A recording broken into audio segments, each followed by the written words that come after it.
You know, it's been a rather good day today. Progress has been made, prayers have been answered. Yet today there was something rather thought provoking that I thought I'd share with you all. I believe it was just this last Saturday evening. I was speaking with a friend who was getting rather frustrated with the mundanities of his surroundings. He was lacking a sense of initiation both from his own character and from his own surroundings. I won't say who, but I tried to encourage him to branch out more to other people. I told him, well, what's mundane for you could be extremely exotic for somebody else in this world. I'm assuming you're like some person from the first world place watching this.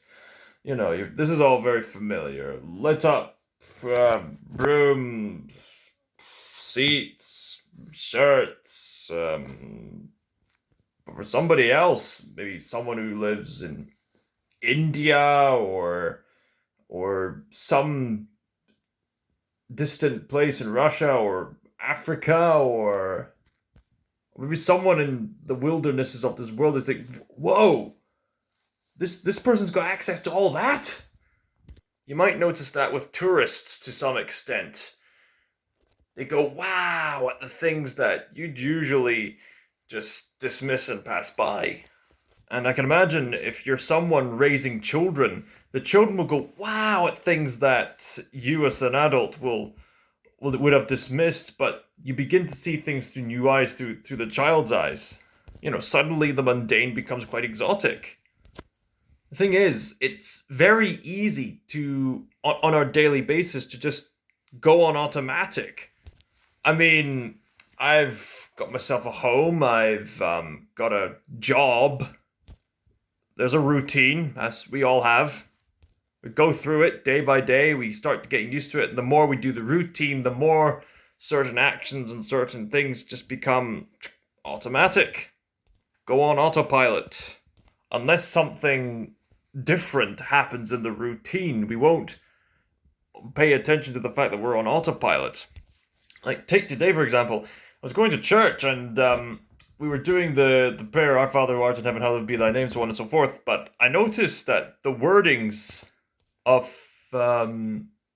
forgive us our sins and forgive those who trespass against us, that the wordings were slightly changed to something like it was from forgive us our debts and forgive those who trespass against us to forgive us our sins and forgive those who sin against us, or something like that. The wording's changed, and I thought, wait a minute, people are saying things a little bit differently. Looked up at and there was a screen displaying the different words. Like, oh, and then Duncan, our minister, then said, "You see, it's so easy."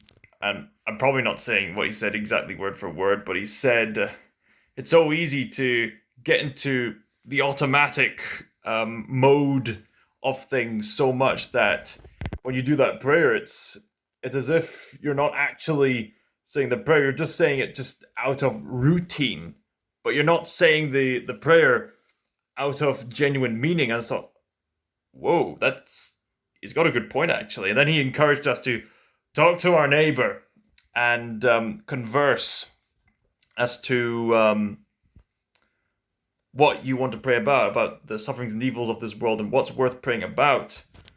And here's a little fun fact. I was actually on the drums. Yes, I play the drums. And I was speaking to the person next to me. She told me something quite funny. She said to me that, I won't say who, but her mother used to think that God's name was Harold because she mistakenly thought that the prayer went, Harold be your name. Like, that made me laugh. Harold be your name. Like, imagine like Indiana Jones and the Last Crusade, like the name of God, like Harold. So I don't mean any disrespect. I just think that's quite funny.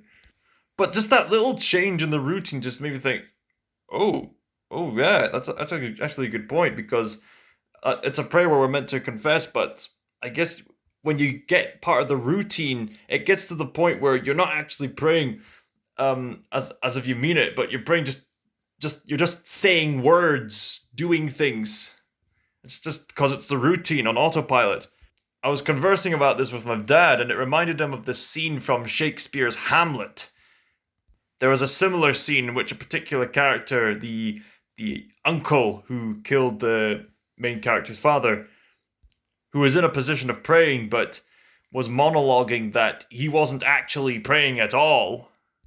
So it's important as you go about your daily life to really count your blessings. I mean, all of us in the first world, it's very easy, dangerously easy for us to look around and just take things for granted.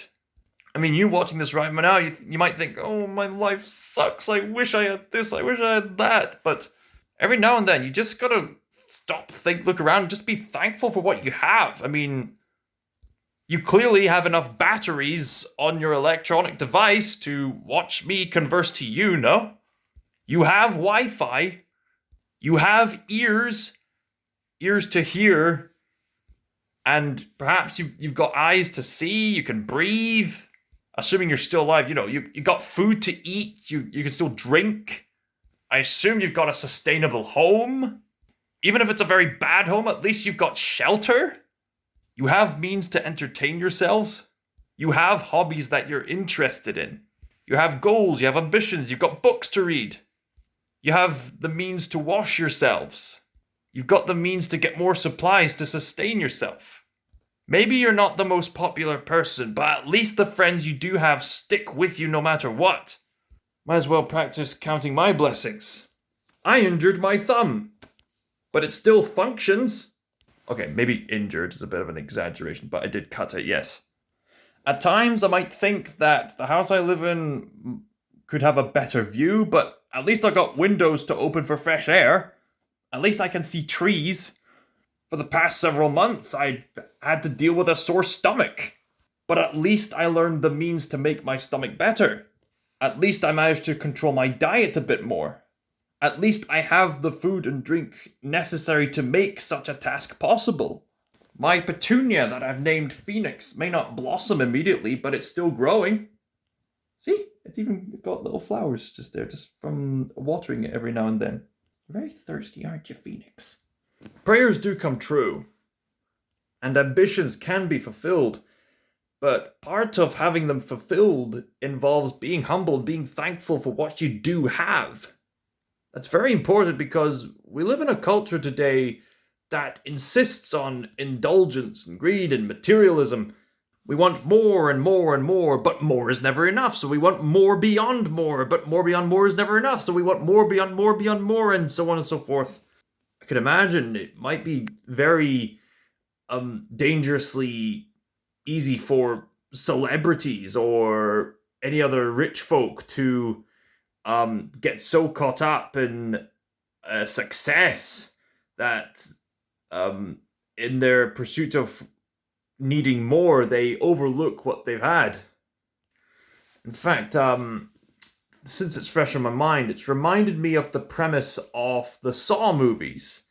The Saw movies are this horror slasher franchise in which this serial killer, if you would call him that. Yeah, a serial killer. Yeah, he claims not to be a killer due to the way he sets up these murders, but they're still orchestrated by him, so yeah, I guess it's still a serial killer. Anyway, this criminal known as the Jigsaw Killer, who is a murderer, he kidnaps people who have been doing bad things in society, and he forces them to partake in very torturous games to teach them a lesson. The lessons are mainly a form of punishment for their misdeeds in society. But there's also another moral to the traps that the Jigsaw Killer creates.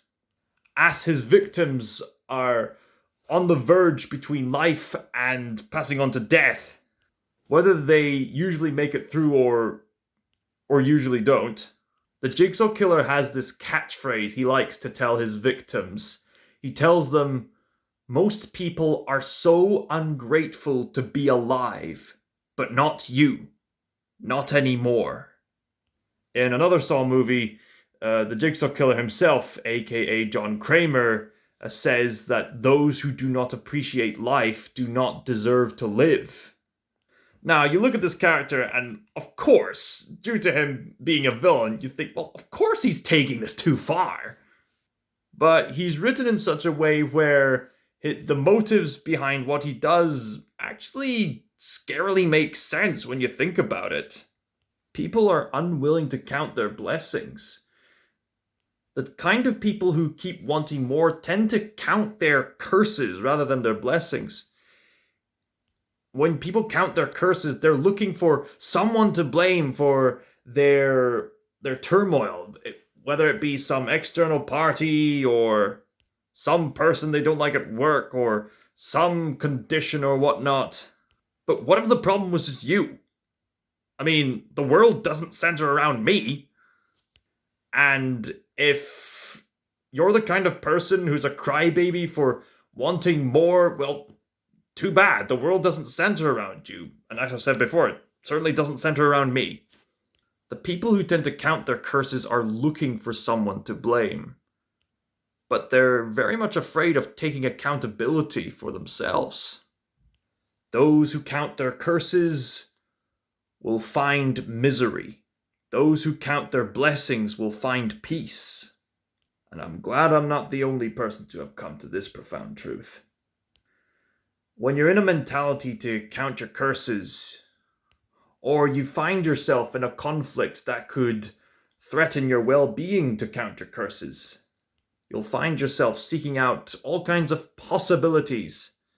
But something I've learned through an issue I was wrestling with is that as flawed human beings with the little time we have in this life, we are never going to be 100% certain on every single possibility. That is an intellectual impossibility. It's far more reasonable on a philosophical level and on an academic level to see things through probabilities, not possibilities. If you're trying to always seek possible things for certain things, then your mind's just going to go all over the place to the point of being unreasonable. But if you focus on probabilities, you can narrow all that chaos and find order. You find truth. So count your blessings. Count your probabilities. It's more probable that if I work hard with this certain thing, then I'll achieve my goal in the end. It is more probable that if I count my blessings, I'll live a more happier life. And hey, this video, it's probably not going to reach out to many people. But you know what? I'm going to count my blessings with all the people who do. You included. Thank you very much. Thank you for watching today's video. Not that I've seen the recent Elvis movie. Heard it's got good press. It's been a while since I've done one of these videos.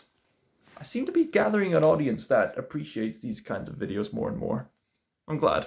There's a blessing.